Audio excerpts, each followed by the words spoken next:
Okay, so we now have a good model that we're comfortable with using. We've been able to automatically improve this model through iterative processing, starting with the coarse alignment, then moving on to a fine alignment, and then we did a second fine alignment. So really in the matter of less than an hour, we've been able to ingest our images, do all the corrections, assess our model, do some grooming on the ground control points and the tie points, and achieve a model that we're pretty happy with at this point. I'll just remind everyone how the model looks at the moment. So in terms of ground units, we're below 3 meters in X and Y, and our tie points are well below 1 meter. So they're at about sitting at about 30 or 40 centimeters here for our residual errors. Our overall RMS is quite good. So we're going to go ahead.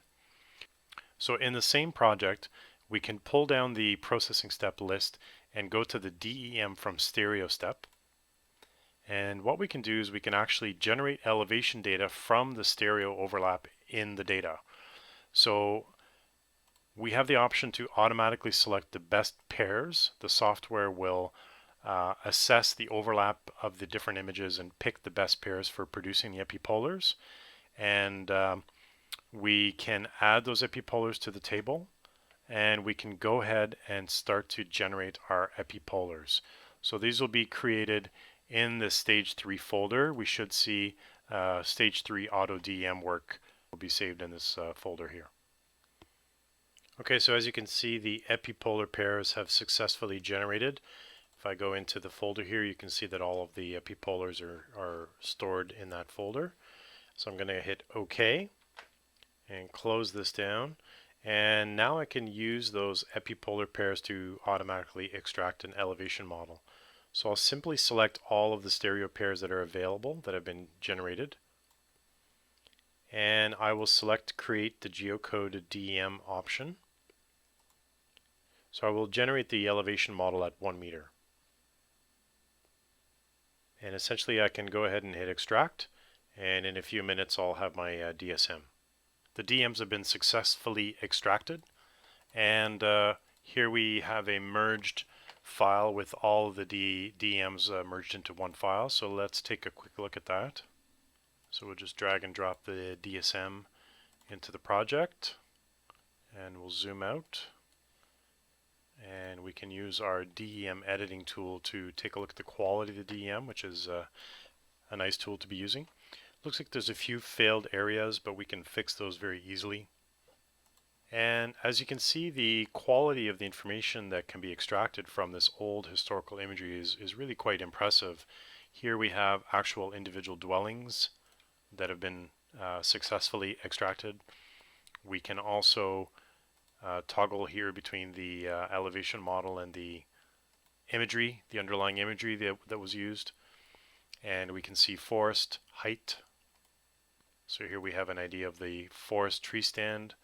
And if as I click on some of these locations, we can get the elevation in meters. So 70 meter elevation, and then down here, 10 meters in elevation. Here's some river features, it looks like, running through. So we've got those. So really a nice data set to work with. Historical elevation model, which is a nice digital layer that we can work with. So we can also use this for doing the orthorectification if we wish to. The only thing we need to do is we need to remove the surface features, so remove the trees, remove the buildings, and so on. And doing so is pretty straightforward in our software. What you can simply do is you can create a polygon and delineate the extent of the image, and then apply a filter to remove everything.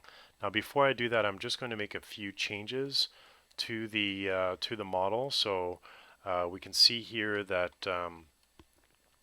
the interpolation of the DM has failed over the water. So I just want to generally improve this. So I'm not going to be too precise here. I'm going to make a polygon around the edge of this failed area. And I'm going to use the fill from vertices. So every time I clicked on the map, it's going to basically take the elevation from those points and blend them into the middle. So that blends in nicely there. I can turn that on and off. Looks like I have another sort of small filled area here as well over the water, so let me just fix that up.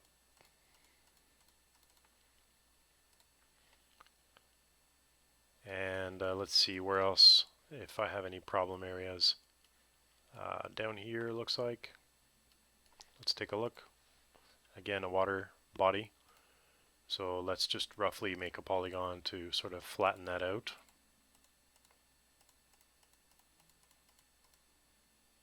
The quality of the elevation model is obviously going to affect the positional location of the ortho, so we do have to be careful here in terms of what we do.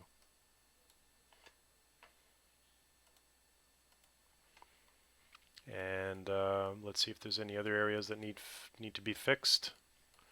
Looks like there's quite a big water body here that failed, so let's just grab the elevation values from the edge.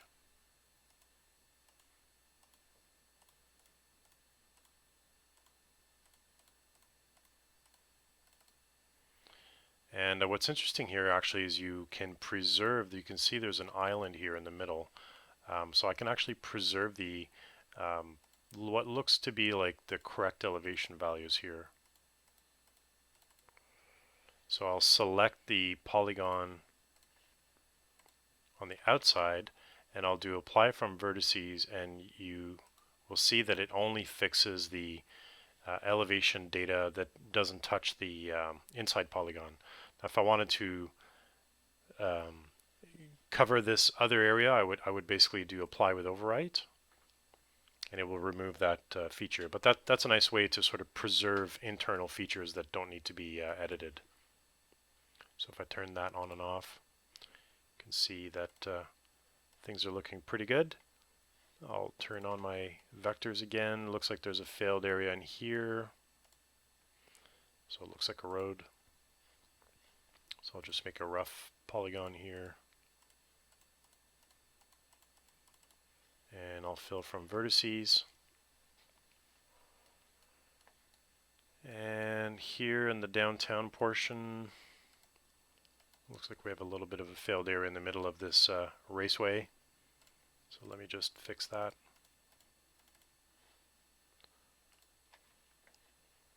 Okay, so I've removed all of the problem areas very quickly here just by performing a few spot edits. What I could do now is I can actually create a polygon around the entire edge of the digital surface model. And what I want to do is I want to actually remove the surface elevation but preserve the terrain. So I can apply some filters to automatically achieve that. So let me just show you very quickly here. I'm delineating the rough extent of the digital surface model.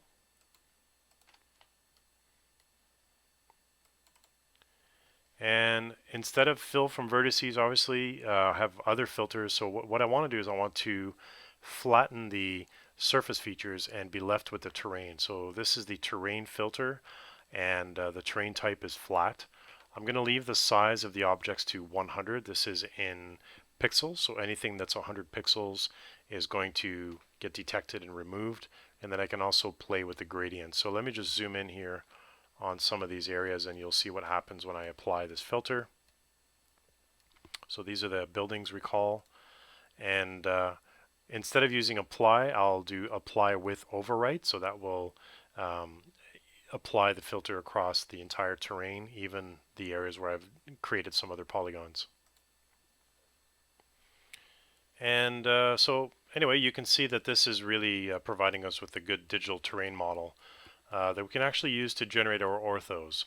And so if I zoom out, you can see that that looks pretty good. Turn off the vectors here. In fact, when you're creating your orthos from your historical images, oftentimes you may not have a good elevation model, and this is a good technique to actually generate your own elevation model and to generate the digital terrain model from the surface model. And this will really help you to produce the best results.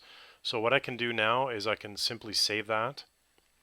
I'll browse to my same location, and I'm just going to change this to DTM. So this is the digital terrain model. So I've removed the surface elevation, and I'm left with the actual terrain.